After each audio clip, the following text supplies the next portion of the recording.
FM 59 to Radio Free America, and this is Uncle Sam with music and the truth until dawn. Right now, I got a few words for some of our brothers and sisters in the occupied zone. The chair is against the wall. The chair is against the wall.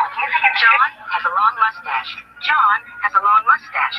It's 12 o'clock, Americans, another day closer to victory. And for all of you out there on or behind the lines, this is your song.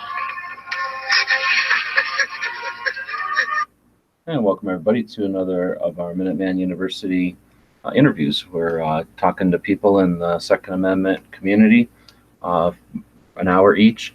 We're asking them the questions: what are they been doing, why they do it, and how they do it. Our goal is to give them an hour to talk about them and their projects and what drives them.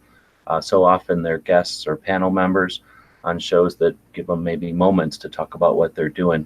So this is an opportunity for everyone to get to know the players in our 2A community, and give them a chance to delve into why they could do what they do. So today we've had Jared with Guns and Gadgets out of Massachusetts. Thanks for joining us. Hey, thanks for having me. I appreciate it. You bet. We've chatted before, so this will be a bunch of repetition for the two of us and perhaps some of the people that are joining us live.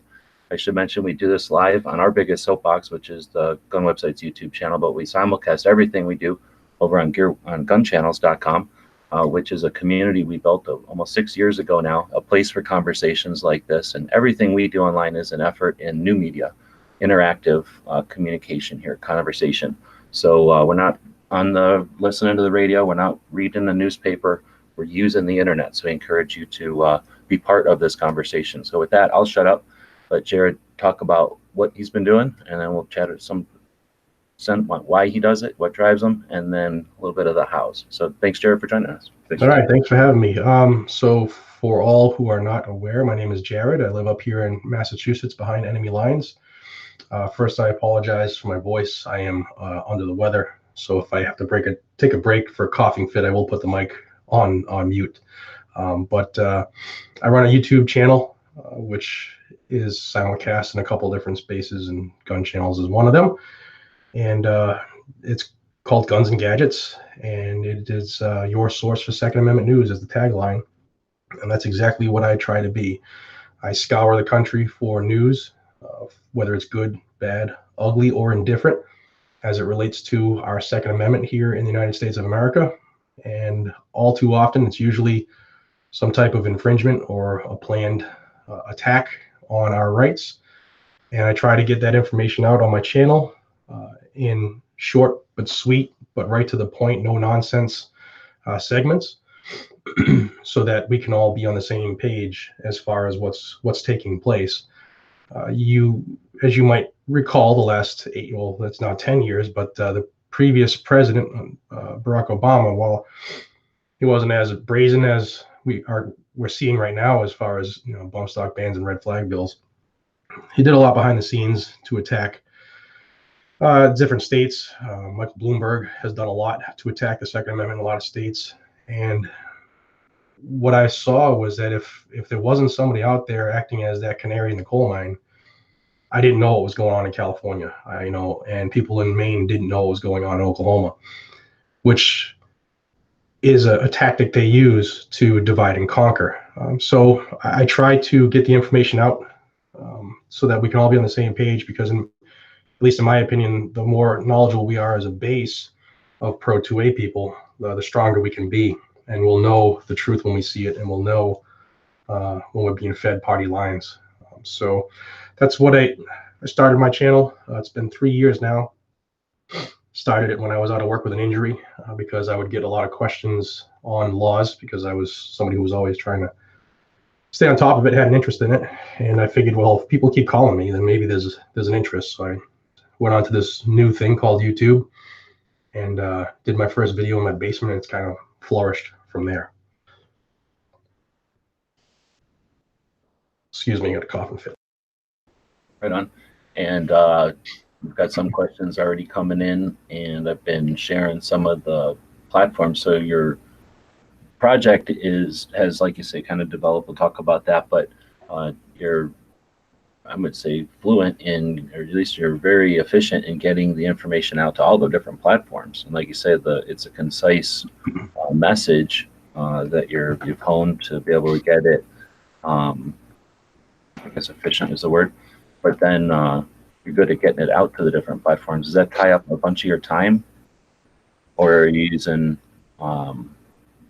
like techniques to make that more efficient to get it out to the different platforms? Well, as you know, you run a platform as well. What somebody sees is like a 3-minute clip on YouTube. It takes a significant amount of time in addition to that. But I try to do it as much as possible. I do work a full-time job that takes 60 to 80 hours a week from my life. I have 4 children. I'm happily married, so I still got to do the home thing. But I do make as much time as possible for getting the news out. And sometimes, so the bulk of my information is on the YouTube channel. But some things where I don't have time to go on and record a video or produce the video and edit and stuff like that, I will put up as information like on my Facebook or my Instagram. I am on Twitter too, but I don't use that too much. But yeah, it does take up a lot of time, but I believe in getting the news out. So time is something that I routinely sacrifice to get the news out. I imagine the time management is something that's a skill that you've had. I'm assuming you already had, because that's a tough one to master. Are you, do you carry like a notebook, or do you have like a thing on the phone so that you can make a note like, oh, this is something that I need to do next time I'm at the computers? Or yeah, I'm not that detailed. What I'll do is I'll pop open if it's an email I got from somebody, I'll print it and keep it on me physically. Because I have people who give me information from around the country, or if it's a news article that's come out, I'll pop it up in a browser window and keep it open so that I have to look at it every time I turn something on. But yeah, it's difficult, especially as the channel is growing and the footprint is reaching more people. I get more and more and more emails, so it's getting tough to sort through, what needs to be put out now, what can wait a couple of days, what can wait to see if the bill actually gets submitted, and to follow from there. But it's a process that is constantly evolving. is it a lot of duplicate, like alerts to the same things from different people, or is it more of like you're just seeing more and more of what's happening? Well, it's a little bit of both. If something's major, like Cory Booker, when he came out with his spiel the other day about the national firearms licensing he wants to do if he's elected president, I probably got 100 emails on that within a 30-minute period, which is great. I mean, I love the fact that people respect the platform enough, or even watch it now, that they'll alert me of something that they think is important enough for me to take attention to. So I'm very, very grateful for the viewers for helping the channel succeed and helping it grow.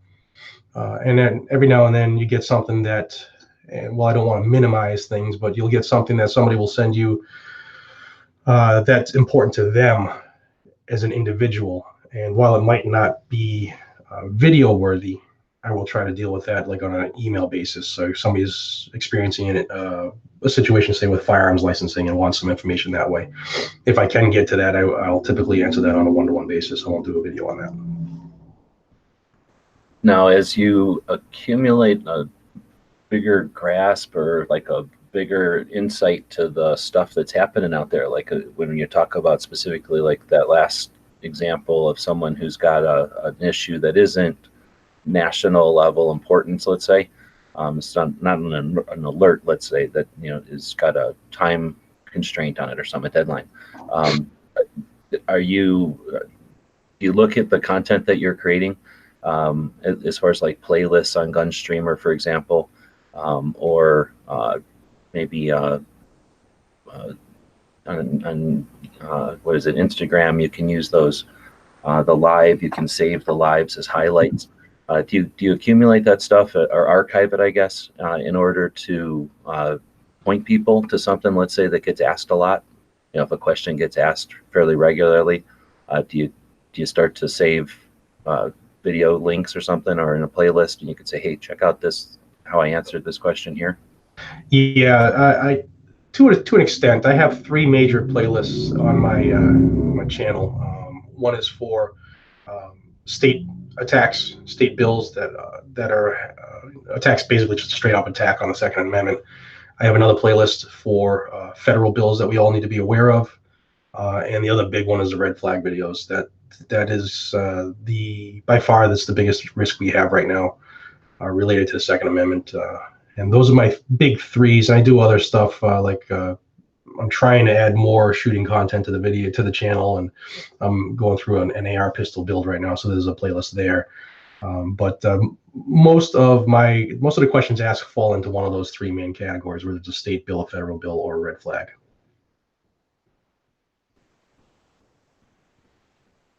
I am going to jump back over to some of the questions then, just to take a second here.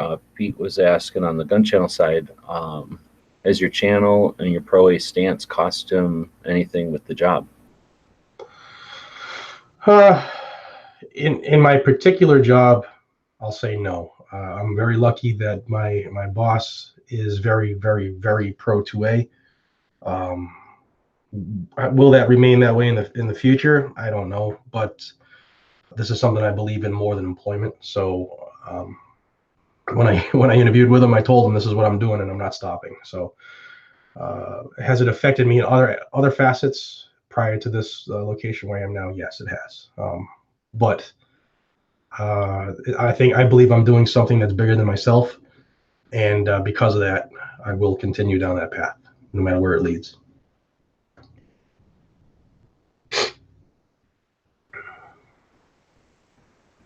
And well, that's a tough one and like you say, that's something that with any job you've got, the circumstances can change, I guess. Maybe not like the weather, depending on the job, but you definitely have influences that you can't control, where somebody can change a position or something, and then the climate can change, right? Oh yeah, in a heartbeat, especially in my profession, in a heartbeat. So I guess along with that a little bit, this last one from the YouTube side, it's weird when I look at the YouTube side on my screen share there. So gun-toting pacifist is asking, being so close to the constitutional state of New Hampshire, is there any temptation to move? I don't know. Yeah, I've been thinking about it for it's been years, even before launching this channel. But the way the family dynamic is, my children have certain needs, and the area that I live right now is very good for the kids. So right now it's family first. Takes kind of precedent of where I would rather lay my head. But down the road, that is something I would want to do, is to move to a free state. Yeah, exactly. Moving a whole family with 4 kids and all their friends and everything else is not as easy as just easier said than done, right? No, not at all. It's and it's not just the money side of it. There are my kids. It's well known. I have 4 children. They're all autistic, so the care that goes into that is astronomical. And it took years and years to set it up. And as a dad, and my wife as a mom, we would rather not have to go through that battle over again, because it took years to do it to get to where we are right now. So the kids' care comes paramount to anything I need. So is when you mention the family and everything and the job, and it sounds like when you started this whole thing, it was to because people would come to you as a gun person. So you were into guns before YouTube and all of this stuff. Absolutely, yeah. For those who don't know, I'm a cop, have been for 22 years. But even prior to that, the day I was legally able to get in Massachusetts, we have 2 licensing hurdles. When you're 18, you can get what's called an FID card, which is a firearms identification card.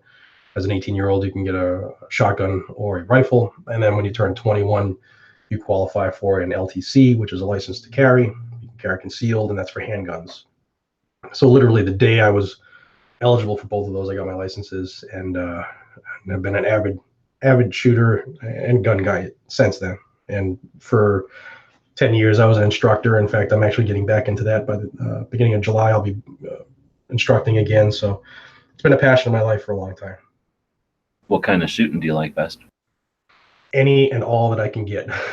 So doing the 80 hours plus a week, it's rare, but mostly defensive shooting type stuff. I never really got into the competition just because of the time demands. And like I said, with the family issues, that's something I will not compromise. So as they get older and move on in life, I'll be able to open up towards more fun opportunity.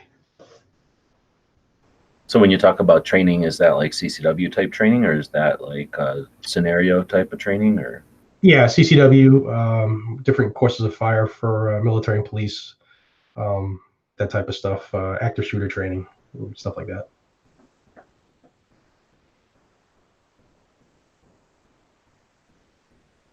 So we had another one from Midnight on the YouTube side. Well, I guess you might have addressed this already. What started, let's see, what got Guns and Gadgets started doing what he does?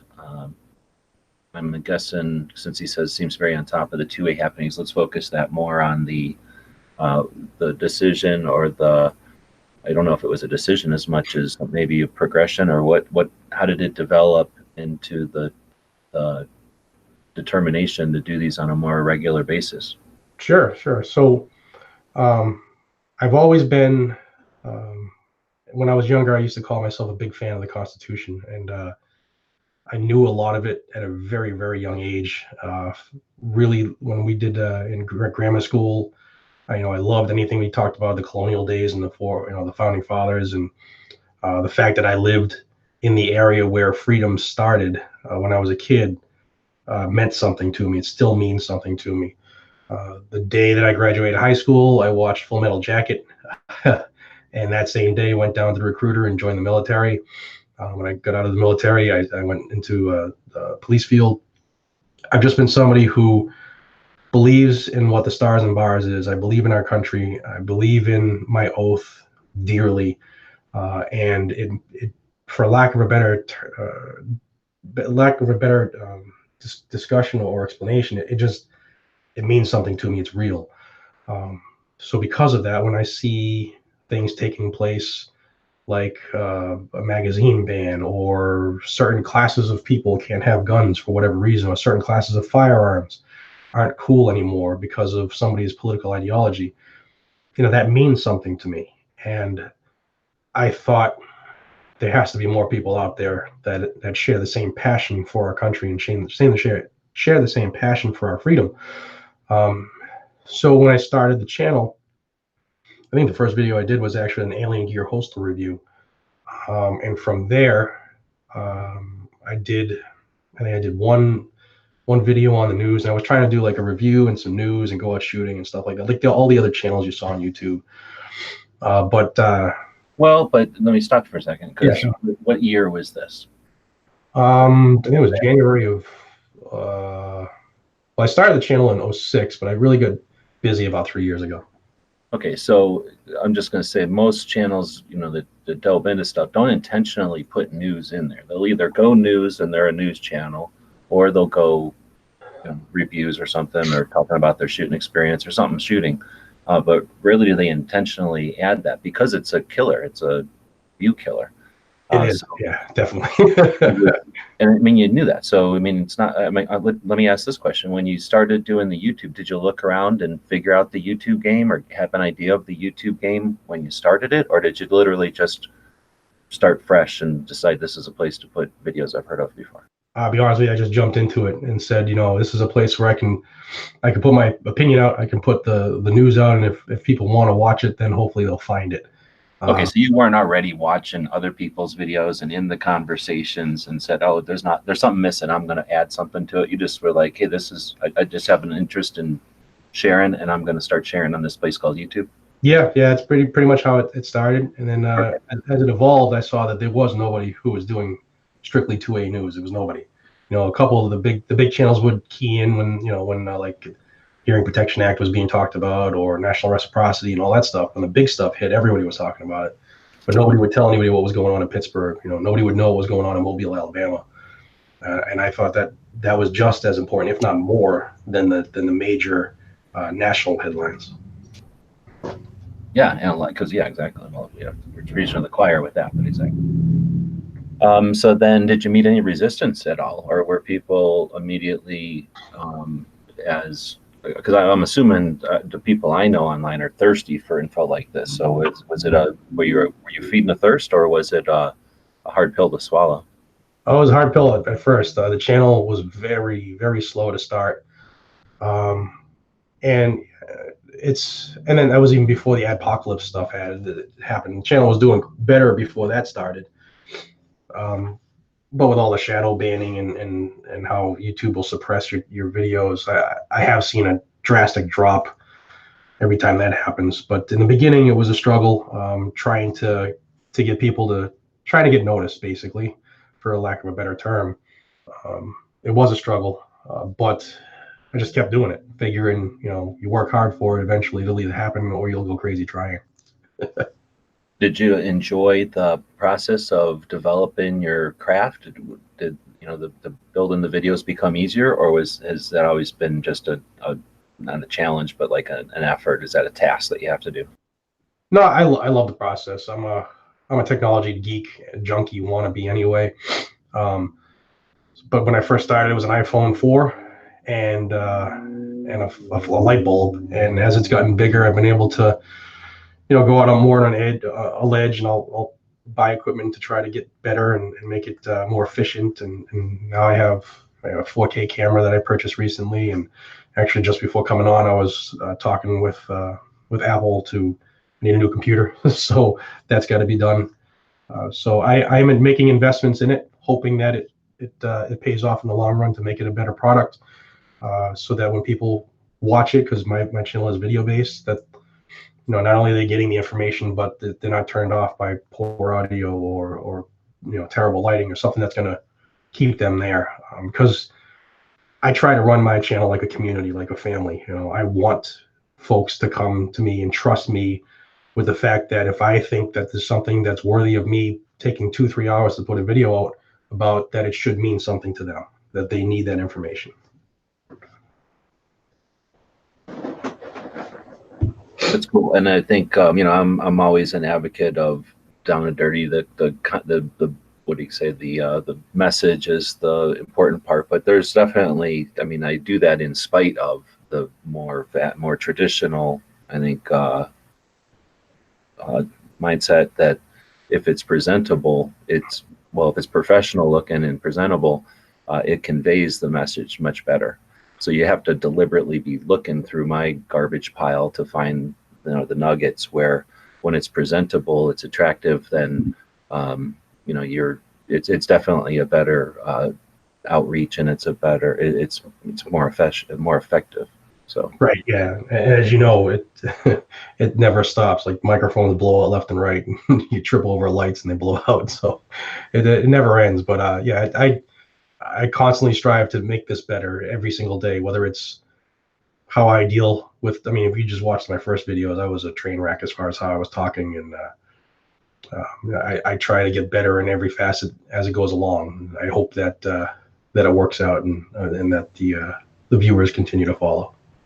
now there's a couple of different ways from talking to people over the years that people approach upgrades or advances. So do you wait for something to fail, like a laptop goes out or you run out of space and now you need a new laptop, or do you look at it, I'd like to be able to do XYZ and my laptop can't handle it, so I'm going to start getting ready for that next laptop, even if I don't need the next laptop or the microphone or the phone or the equipment?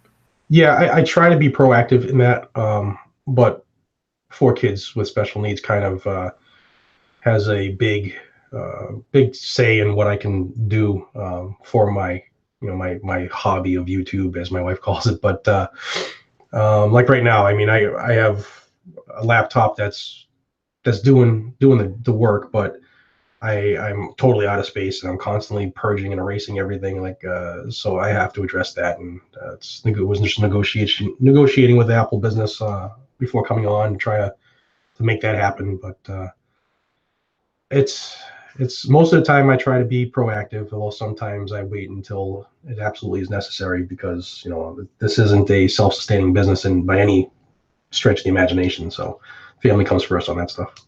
And luckily, technology is getting cheaper and better all the time. But still, yeah, it can be frustrating. I know exactly what you're talking about, having to shuffle files just to be able to lay down the, the edible part of a video is bigger than the end product. So you need a bunch of hard drive space.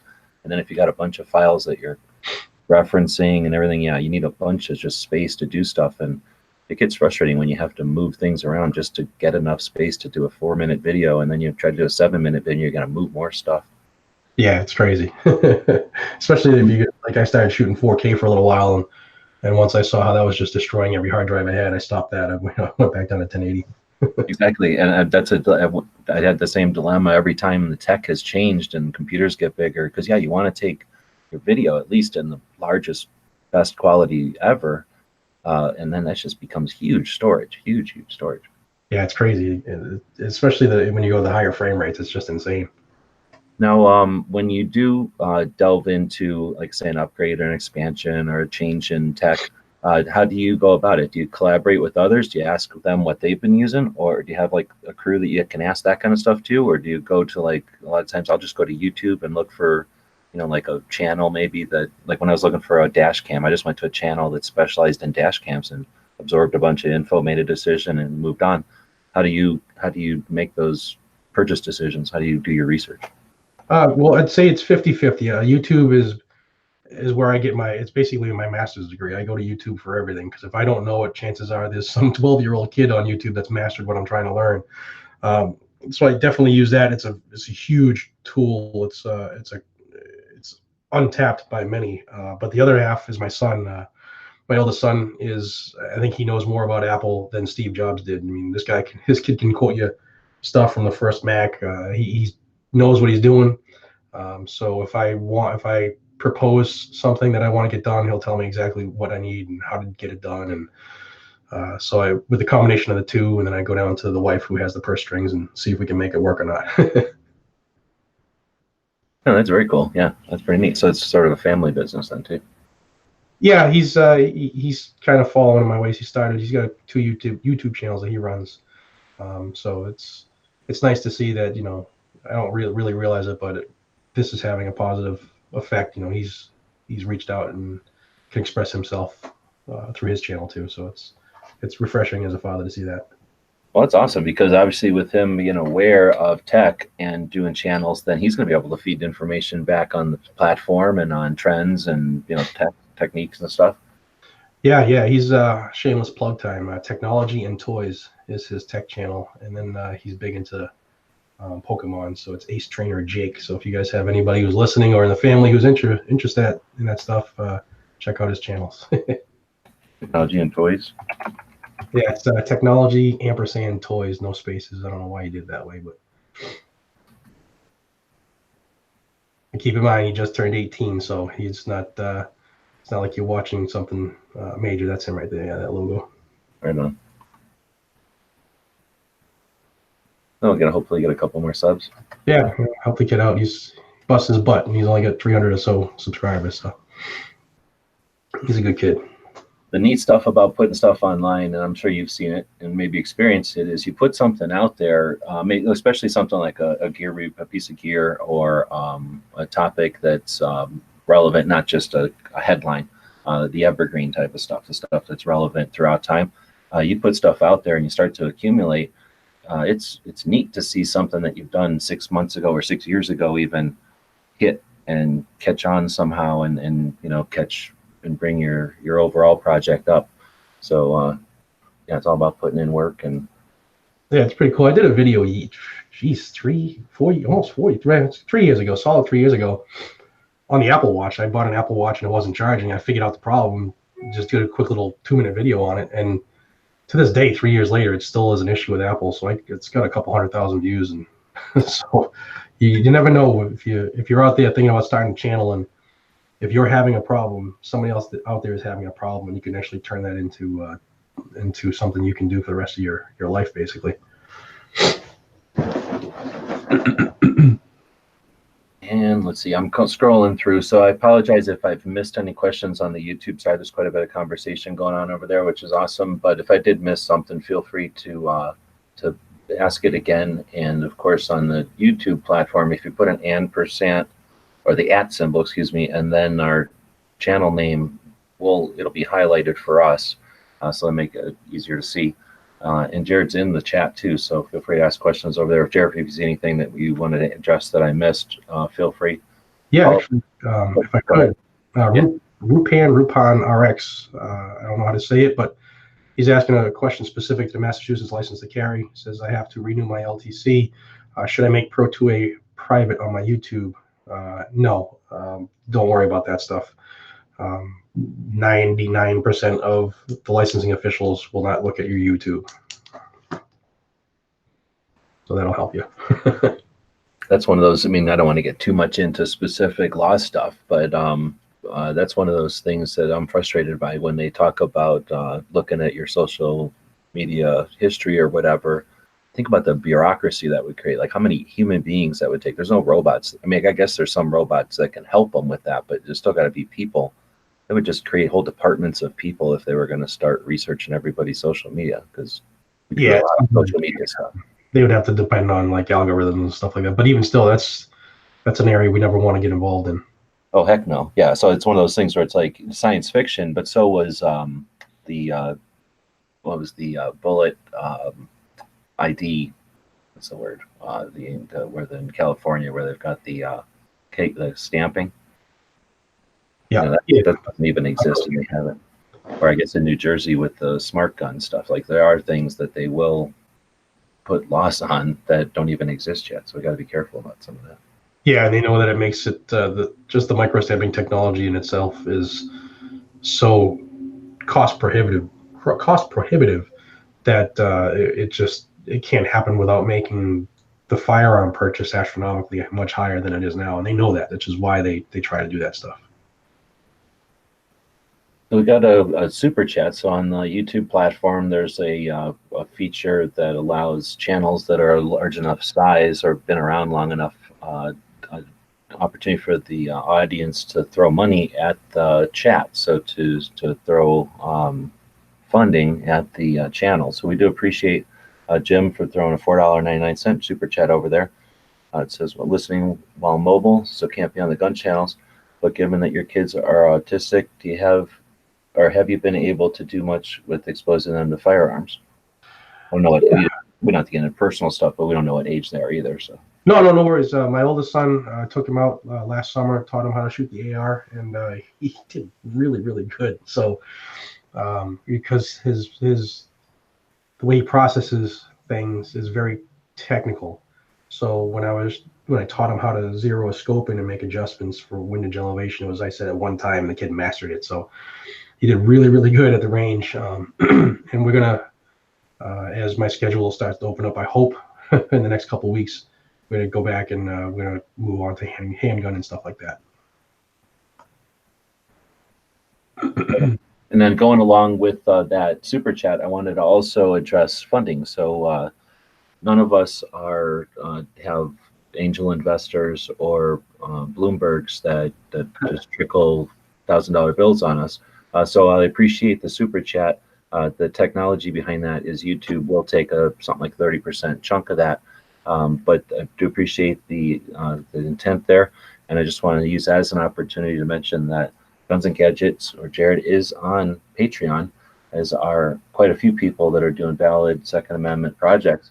And a way to say thanks by buying a cup of coffee or the equivalent through the Patreon platform, I think is valid. I think the Patreon platform, if you take a look at the numbers, it's one of the largest transfers of funding for projects, like from the people that enjoy the project. So without having to have advertisers or some kind of middleman, I got to take this. But I want to encourage you to check out Jared's Patreon. And Jared, if you could take it away for a second, I have to answer this real quick. Yeah, go ahead, man. Do you? So just to echo what he was saying, I do have a Patreon.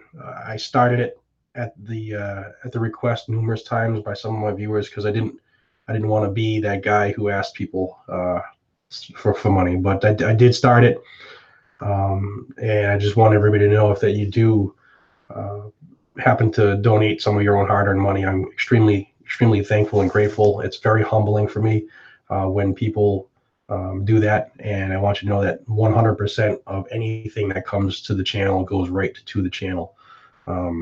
By no means am I out here buying Lambos or or anything like that, but it does go a very long way in getting this service going. And those of you who run channels, you know what I'm talking about. It can be a very costly endeavor. So thank you for everybody who supports the channel. It is very humbling for me to see that people like yourselves out there care. So I'm very thankful. Brett, I'm sorry to throw you in there. I have an aunt that has got an oxygen machine coming later on today, and that's the phone call. Of course, I had to come right in the middle of the live show.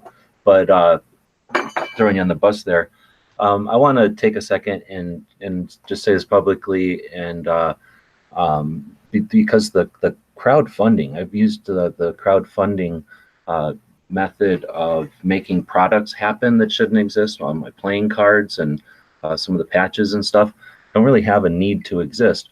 But if they benefit, two-way or getting people interested, then there's some validity to them. And the crowdfunding effort is something where people can contribute financially very little and accumulate to be a whole lot of potential.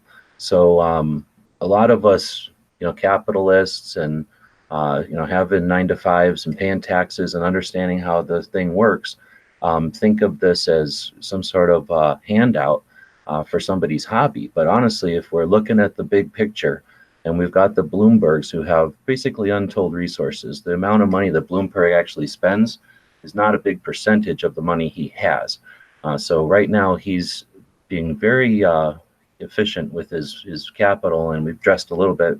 Jared talked about the strategy that was developed during the resistance to the Obama's executive actions. When they saw that, they figured out, hey, it's probably not a good idea to do brunt attacks, full attacks at the federal level.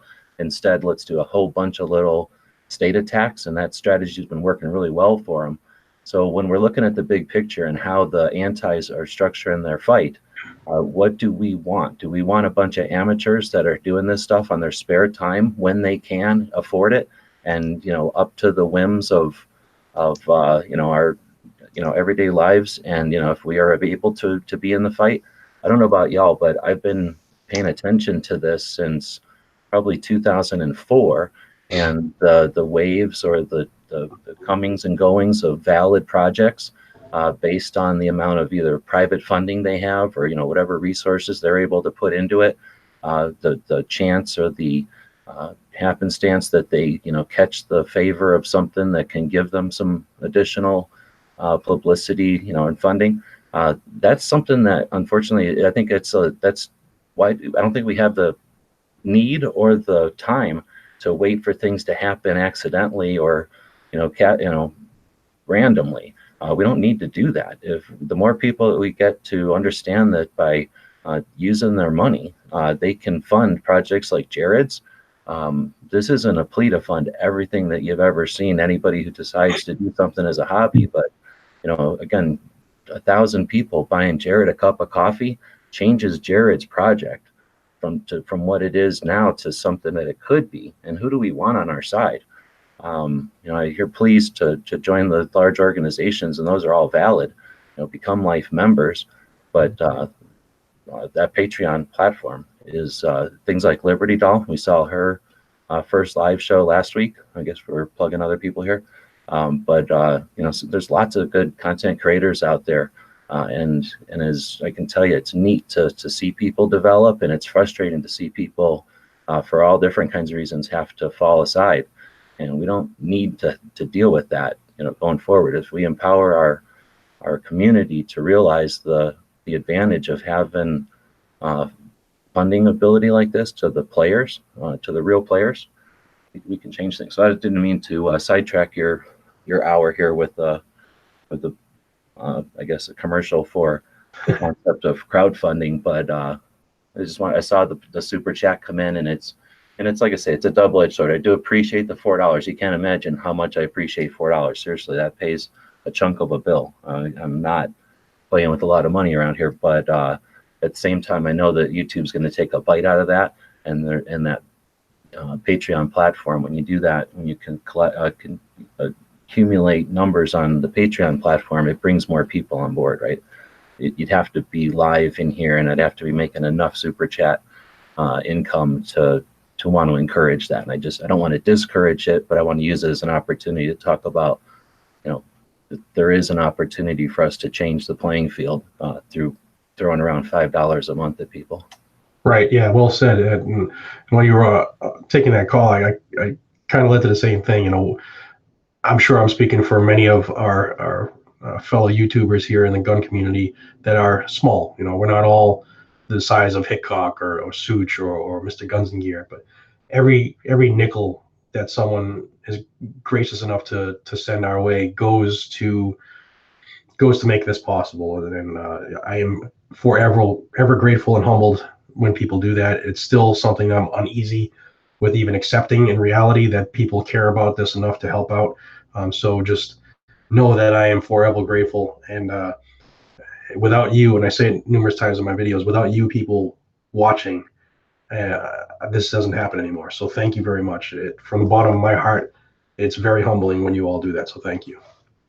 And once we create that engine, then we can shut up about this stuff. Then it just becomes, the thing, and we can move on with the message all the time, which is what it's about.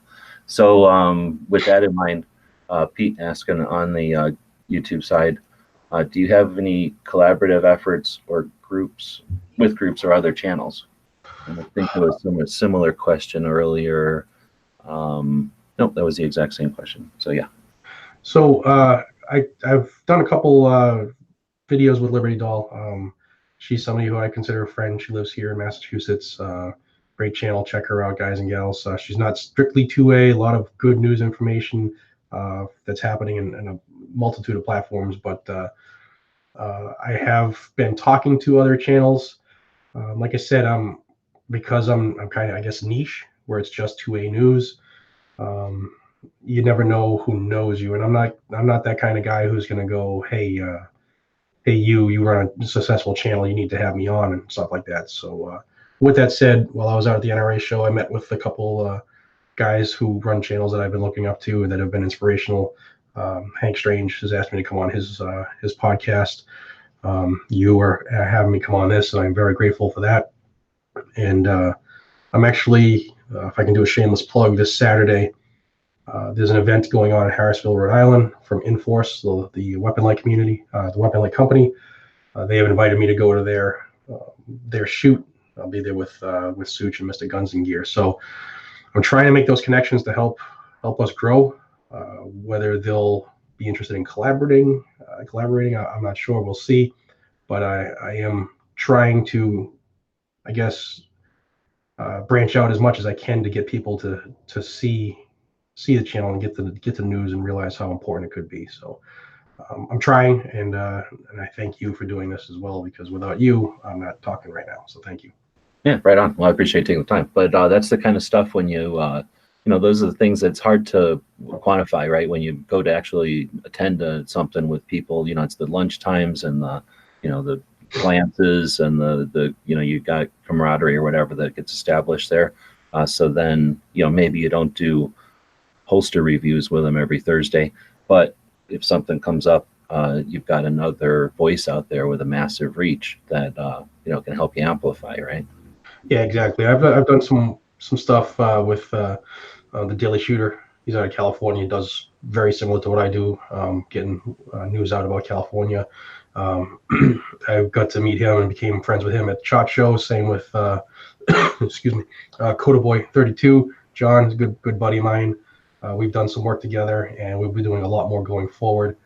But that's, unfortunately, it has a huge demand on time. With currently my scenario, there isn't a lot of. So as more time comes available for the channel, then those things will take a mind of their own. Yeah, it's one thing to be able to, with your own schedule, slot in. I can spend 15 minutes recording it here, and I can spend an hour editing it here, and then I can spend 45 minutes uploading it while I go to sleep. And then that's different than let's spend an hour like this at a specific time, with other people who are taking the same, block out of their schedule. Right. Yeah. It's it's a different animal. Those out there who listen who run a channel, you know what what we're both talking about. It's different when you can piecemeal the project over a day or two or whatever, or when you have to take care of it right now. But so much of what I do with the news, it's got to be done right now. Because one of the things I pride myself on is trying to get that information out to the masses, a day or two before they see it anywhere else, if they see it at all. So that is something that I've always prided myself on. It becomes more and more difficult as the attacks become more and more frequent, but it is something that I try to do. So I guess along that vein, Pete from the Gun Channel, I think it was on the YouTube side earlier, had asked, do you have a particular 2A group that you feel is doing the most good? Yeah. Gun Owners of America, Firearms Policy Coalition right now, they're kicking ass. There are other smaller state agencies who are doing really, really well as well. New Hampshire Firearms Coalition up in New Hampshire is doing a hell of a job right now. They're getting attacked in a way that New Hampshire never has before. New Jersey 2AS is doing a great job, even though they're basically on an island all by themselves. There are great agencies out there doing great work. Mass Gun Rights here in Massachusetts does great. There are so many out there that I don't know them all. I couldn't know them all. But the key is if you have a state agency who is doing what needs to be done. I always say on the channel, support those who support you. If somebody's out there doing they're fighting the fight, then throw them what would parent be a couple trips to McDonald's. Throw them $20 to help them out, because they're ultimately fighting for us. They're not doing this because it's lucrative, because it does nothing but cost money, and they depend on donations many times to do that. So if you have a group, an agency in your state, or even a state close to you that is doing great, send them $20, send them $25, help them out. And I guess along that same vein, or at least similar vein, Southpaw on the YouTube side is asking me, but I'm going to ask you, what platform payment-wise is your preference? In other words, which one do you get the best bang for the buck? I would. In other words, if someone wanted to get you a cup of coffee. Yeah, I think it would be Patreon, because YouTube, they take a ginormous chunk. And even if you send it to PayPal, I have in the links of all my descriptions, I have ways to support the channel, whether it's Patreon or PayPal or whatever. And then PayPal, I'm not too familiar with it, but if you send money one way, they take one percentage. If you send it a different way, they take a different percentage. So I honestly am not too fluent with it, but Patreon seems to be a way that I know it operates well, and I can count on it, and I'm very appreciative for those who choose to. So thank you. Right on, and thanks for the answer. No, I'm going to answer a little differently. I think PayPal directly would probably be the least fee technically. However, when you do a PayPal directly, it's hidden. It's done I guess off air, as opposed to a Patreon contribution, which is done and a number accumulates. You start to get a reputation score over there. So as you contribute, let's say you contributed. Your goal was to contribute $5 to or let's say your goal is to contribute $5 to pro 2A organizations, and you decided to drop $1 on 5 different organizations for a year. If you were to do that through PayPal, they might take, let's say, a dime from that as a PayPal fee. I don't know what the actual is off the top of my head, but let's say it's a dime. On Patreon, it might be 15 cents. But if you did it monthly on PayPal, the person would accumulate $12 or whatever at the end of the year. On Patreon, you'd accumulate a reputation score of contributing to 5 different supporters over there. So your reputation would gain weight. So your participation in that platform would have, you would be participating in a platform and you'd gain from it. The people that you support would get the same $12 minus a few dollars in fees, but the potential that they would get from that another person might come along and see that there's some reason to support this person. There's already people supporting them. I think any difference in fees would be outweighed by that. The ability for the person who's creating content to communicate with you is greatly enhanced on Patreon. It gives us a chance to give you updates, communicate with you directly, offer perks. With PayPal, again, we get more direct funding, and it's always appreciated, but there's very little recourse other than say thank you.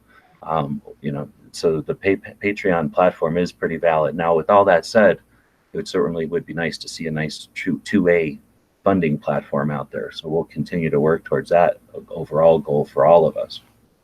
Also, I'd like to add on that.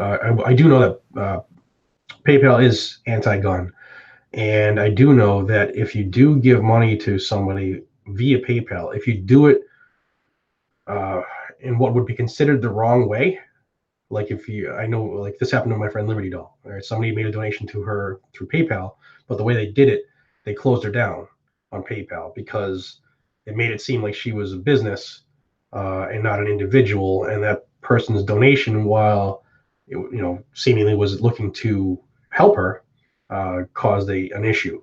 So yeah, Patreon, we have to sign up for it. They know what we're doing.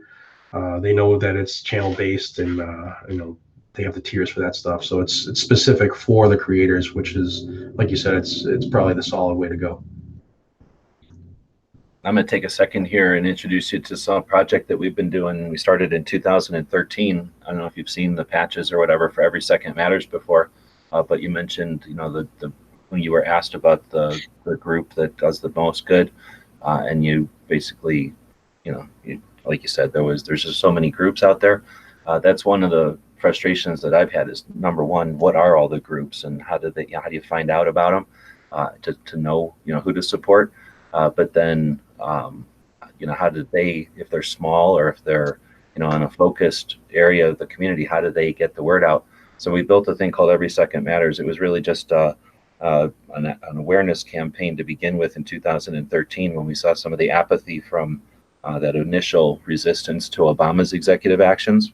So we saw that gun owners were kind of taking that breath and going back to not being, being complacent, not being on alert anymore. Right. So we decided, what can we do? Let's get together on the second day of each month and just be aware of the Second Amendment. And we've been doing that every single second of the month since then. And over the years, like anything that's 6 years old, it's had spurts and, dead times and lively times. And with political stuff, it's had more interest and less, but that's sort of the goal, was to just establish a means of communication, a consistency, so when needed, a bunch of people can come back to it and use it as a common thread to get message out.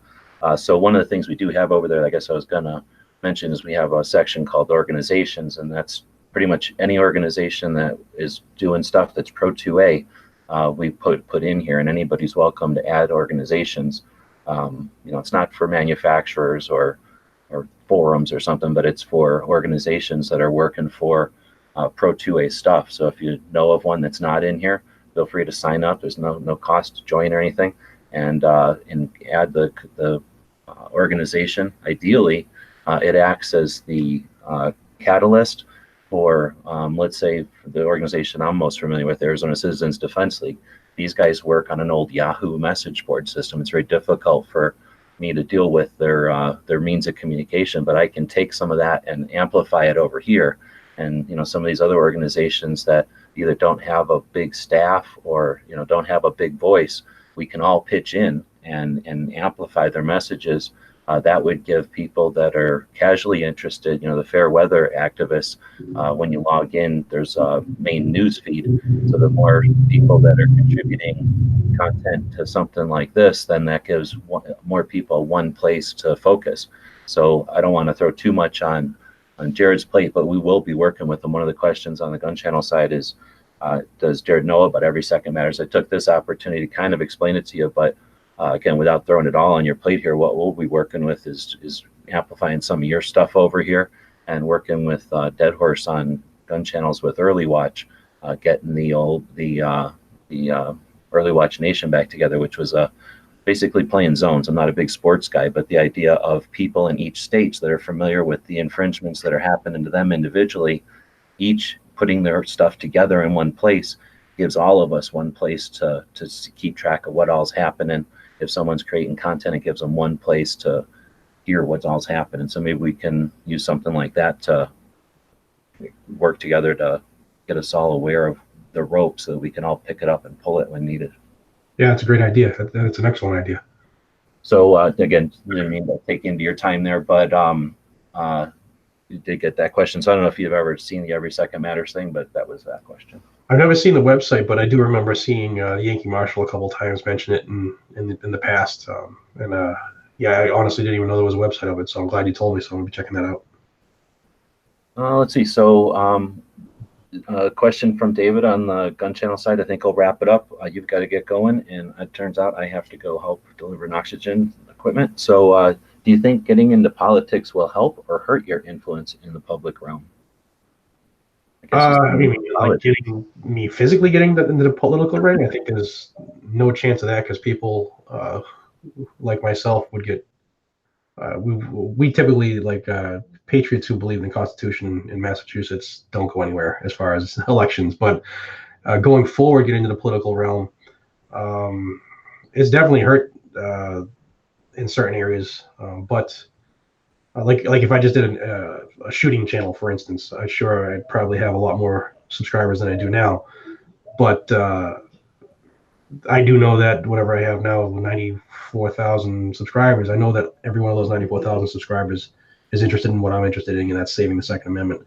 And that means more to me than having 6 million viewers or 6 million subscribers. But the politics, definitely, it's a tough area, because people either want to hear it or they don't. And the percentage of those who take an interest in saving something that's an endangered species right now being the second, we're a very niche group, or a smaller group than what's coming after us. So yeah, I would say it's hurt the channel, just being so focused on that. But I don't know any other way than I don't know how to do anything other than go at it full bore. Right on. Well, I'm glad that you got the success that you do. I know that when what you're saying there, that it hurts the channel. That would be like in the comparison to a giant channel Right. in the gun area. But the fact that you're approaching the silver play button here at 100,000, just on Liberty Doll's heels. So anybody that hasn't subscribed to the channel, didn't you? but you're that, like you said, like you just said, the 94 and whatever, the close to 100,000 subs that you have over there are people that are interested in the stuff that you're putting out. And that, I don't know if, I hope you're aware that that's a channel that's unique. That's an actual number that I use for motivation. One of the reasons I do the show is to ask you what your motivations are. I'm gonna tell you what one of mine is. To see a number like that, because of the content you put out, you're not, even on my Instagram, I try to put out the kind of stuff you put out, but I make it a sandwich with gun pictures. Because I know from Instagram that I would lose numbers if I just put out data. So the fact that you're able to put out the ratio of data compared to just the fun stuff or the entertainment stuff, and have a solid number that's growing, that's inspirational. That gives me motivation to keep going. It means that you're gathering people out there on message, and you're unique, because you can't take any percentage of Military Arms Channel, for example. He's got almost 1 million. You're approaching 100,000. He's approaching 1 million. How do you determine the number of his subs that appreciate, with the videos that he puts out that are on 2A? Right, maybe yeah. by the number of views it gets, or maybe the number of likes, but that doesn't approach 94,000. Right. No, and I hope I didn't say it wrong, but the way, like I say in my videos, is, without my viewers, and I'm just over 13 million now of actual views, that is so humbling to me. Without those people, my core, I don't do it anymore. I mean, if my numbers dropped off the map, I'd spend the rest of the time doing dad stuff. So I love doing this. There's definitely a need for it. There's a thirst for it out there. There aren't many places that, like you said, that are doing it in the style that I am. So I am very, very grateful, very humbled the fact that people have been with me so long, and I look forward to the future. And I hope it grows, but if it stays where it is, it does. Well, it won't. When you go to these events and you get the reception that you do, that's an indication that the others in the community are aware of the success you're having. And I hesitate to say in spite of the focus, but the success you're having because of your focus. And what that's doing, and again, thank you for going to these events like NRAM and the other things that you go to where you meet up with these other content creators in the firearms community, because as they see you being successful and thriving because of your content, that's going to empower them to be less, think of it as less of a risk to address some of these things themselves. And I won't get into it, but there are definitely people that are opportunists, and once they see someone successful in something, they'll dabble into it just to see.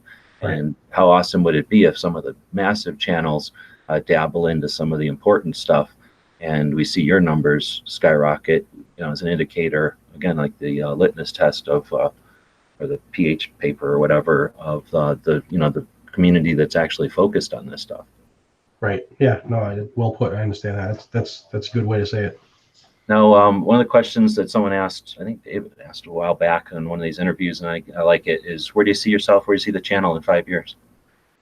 All right. Perfect world utopia. I'd love for this to be a full-time deal. I would absolutely love it. Because, like I said, it is my passion.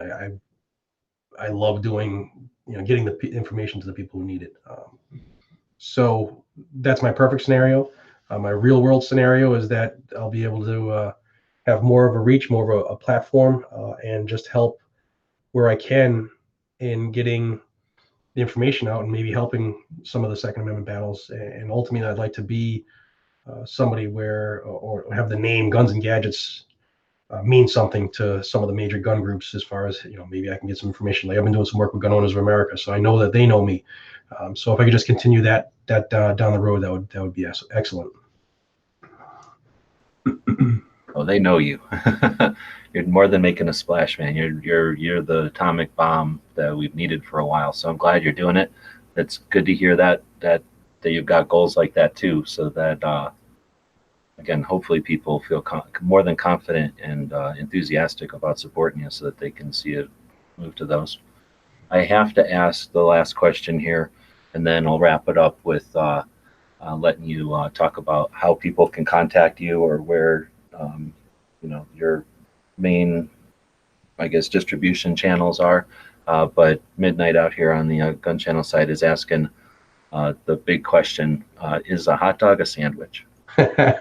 So I just had this with my son last night. Okay, so what we came down to an agreement is a hot dog is not a sandwich, because it's technically one piece of bread split down the middle, which makes it here in Massachusetts we call it a sub sandwich, or a grinder, or a hoagie, wherever you are. So I agreed with him on that. It's a hoagie. A hamburger is a sandwich because it's two pieces of bread. Perfect. The hamburger sandwich, like that. No, that doesn't sound alien. No one says hot dog sandwich, because a hot dog is its own thing. I agree with you 100%. Great answer. That's even more reason somebody go buy him a hot dog. All right. Well, again, thanks for joining us. Let us end it here with where people can get a hold of you, how they follow you at the best, or whatever you want to end it with. Like that. All right, sure. Thank you. Again, everybody, thank you for the time. I understand that your time is very, very, very valuable, and the fact that you spend a little bit of me is very humbling. My main channel is Guns and Gadgets on YouTube.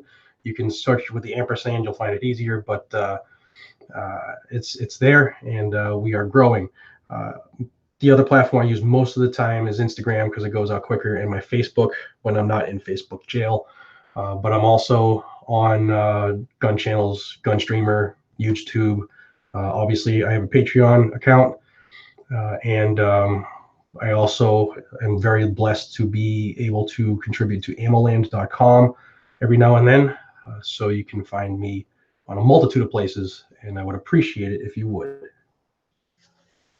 That's awesome. Let's give an extra plug to AmmoLand, because we had Jeff on the other day, who also writes for AmmoLand. So that's cool that they're helping in some way keeping valid 2A stuff online. Yeah, like I said, this is humbling. Anytime somebody reaches out, and to be able to contribute to AmmoLand it's like a dream. So thank you guys if you're listening. Right on. We'll end it with our friend Charles. The guys and gals of gunwebsites.com encourage you to take a CCW class every year, practice at least once a month, and carry every day. Thanks for watching gunwebsites.com.